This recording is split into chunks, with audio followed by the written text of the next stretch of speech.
I'm home from Victoria. I'm back in... Oh, jeez. I'm home from Victoria. I'm back in Tasmania now and ready to film more videos for the channel. So, g'day guys, welcome back to another video for the channel on Football Science, where in today's video I'll be giving my review on the AFL fixture for 2023. Just my thoughts and opinions, like things that should change, things that are good, things that are bad. But yeah, that's pretty much it. So without further ado, let's get straight into it. So honestly, I think I'm just going to cut to the chase and say what I really think about this AFL fixture. And yeah, to be honest, by far, this is the worst AFL fixture I've ever seen in my entire life. I mean, other than the days in the late 1800s and early 1900s, where they had this thing called the sectional round in the finals. I don't even know what it was about. I think like you might even just scrap the AFL season in general for this. But I'm not going to talk about the old times of VFL footy.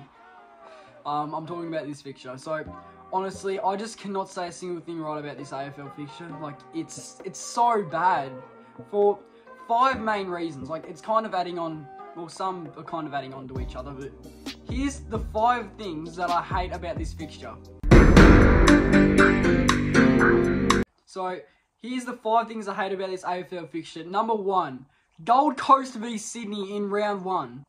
Whose idea was this to play the grand final, or the runner-ups of last year, to play Gold Coast in an away game at Metricon in round 1? That's such a bad idea. And Gold Coast of all teams. I don't think they've ever held a round 1 game at Metricon in their life. I mean, obviously the AFL, they might have faith in Gold Coast this year. I personally do not at all. They could go far. I'm not too sure yet.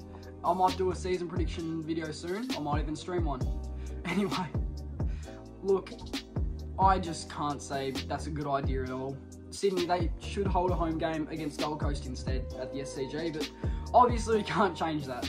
Now, number 2, this one actually could change. Like, Peter Gutwin, he's onto this, and if you know who Peter Gutwin is, you know what I'm about to talk about here, and I'm going to be really biased here. Number 2 is the Tasmanian AFL games we're getting this year. Holy shit. Only 3 out of the 8 games would actually be watchable and actually bring in a big crowd. For a state wanting an AFL team, why are we still bringing GWS, Port, Adelaide, all these teams, bloody West Coast? These two, Hawthorn and North, are bottom 2 sides. And yet you're thinking it's going to be a big crowd bringing GWS to the state. Gillon McLaughlin, what are you on? Actually, I don't even know who does the AFL fixture. Probably Gill still, but anyway. You know, the thing that would change this entire thing for Tasmanian AFL team would be bringing teams like Richmond, Geelong.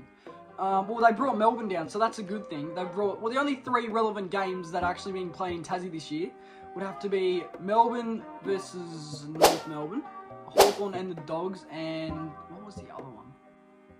Oh, Hawthorn and Adelaide, because last year they actually got a pretty big crowd. But still, I think if they want to build that new, like, $23,000 stadium, which is by far the worst looking stadium of all time, by the way, they want to, like, bring in a massive crowd so we can actually show that we want to build this stadium, and, you know, yeah. But anyway, we move on from that now, and we'll go to number 3. And number 3, actually having a 3 in it, only 3 games are being played at Manuka Oval. I don't know if that's like by contract, or if Canberra like weren't getting big crowds and stuff, but why if they scrapped the 4th game? I don't really understand it, but you know what, it doesn't matter too much, I reckon. No offense, Canberra people, but yeah. But yeah, that was really odd. Like, when I looked at the fixture, I'm just like, I wonder how many games UTAS, Blundstone, Manuka, all those stadiums got this year. And I noticed that Manuka only got 3, but I'm going to guess that's on the contract. Now, number 4 also could have something to do with the contract. No games at Kazali Stadium this year. And worst of all, there's no pre-season games anymore.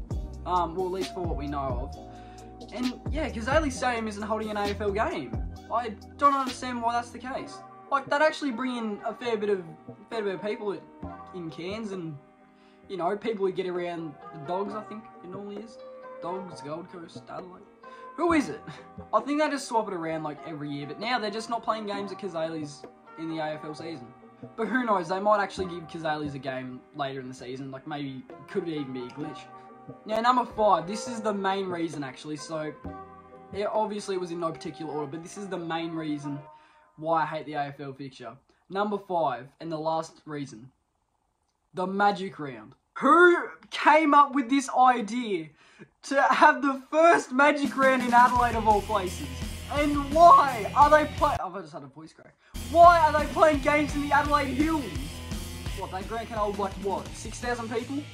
I was actually going to make a video, which I got really lazy at the time and didn't film it, of different stadiums that should hold AFL Magic Round.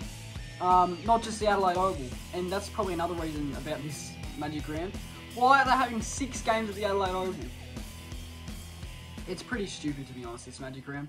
God, just thinking about it. Imagine a Magic Round in the Northern Territory and ACT. But I'm just going to say, I'm not a big fan of the Magic Round by all means. I absolutely hate the idea. And I don't know how it's going to go in Adelaide, holding the first ever Magic Round, but, you know, it's I guess that's just what the AFL wanted. But, you know, other than that, if those 5 didn't actually have a massive impact on the fixture, I'd say it was a pretty successful fixture. And also, rest in peace to the people in Cairns. Yeah, just fly to Darwin or go to Brisbane. Take a long drive down the road. There you go, guys. Thanks for watching, and I'll see you in the next one. See yous.